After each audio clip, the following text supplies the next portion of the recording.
La mer a toujours été synonyme d'entraide et de fraternité, des valeurs que l'on retrouve notamment dans la gestion du sauvetage en mer. Le musée de la Marine de Port-Louis y consacre d'ailleurs une exposition complète, on va en parler. Bonjour Audrey.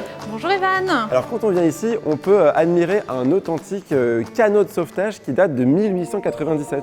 Tout à fait, ce canot de sauvetage, c'est le commandant Philippe de Keralé qui a plus de 100 ans.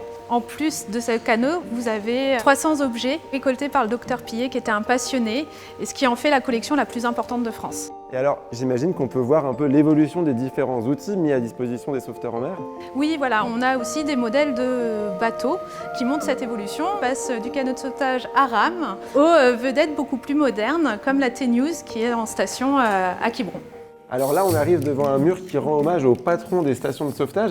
Est-ce que la SNSM, elle a toujours existé ? En 1825, vous avez la première société de sauvetage qui est créée à Boulogne.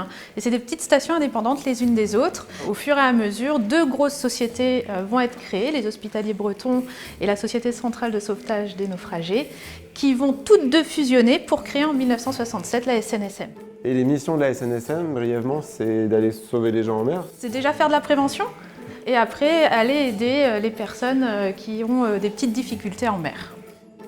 Ah, mais je me doutais bien qu'il l'aurait. L'authentique short rouge de la série Alerte à Malibu. Oh, il est encore plus beau en vrai. Bon Thierry, vous êtes un habitué du musée de la Marine, vous êtes aussi bénévole de la SNSM. Depuis combien de temps d'ailleurs ?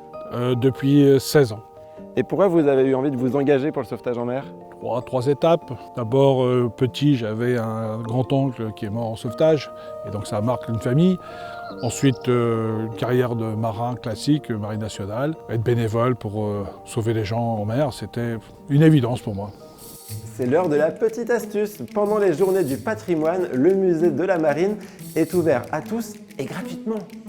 Bon Thierry, vous vivez plein d'aventures en mer avec la SNSM et quand vous êtes à terre, vous venez quand même passer du temps au musée de la Marine. Oui, c'est une scénographie qui est très bien faite. Comment c'est conçu la SNSM. Sans racines, on ne peut pas savoir, on ne peut pas continuer.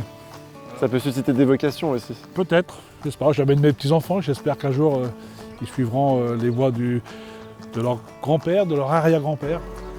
J'espère, c'est tout ce qu'on vous souhaite en tout cas. Voilà. On se retrouve très vite au musée de la Marine à Rochefort. Cette fois-ci, on plongera dans l'univers fascinant de la construction navale. Navires de guerre à vapeur, sous-marins et cuirassés. Bon, maintenant je vous laisse, je vais chercher un marteau et un tournevis. On ne sait jamais, ça pourrait servir.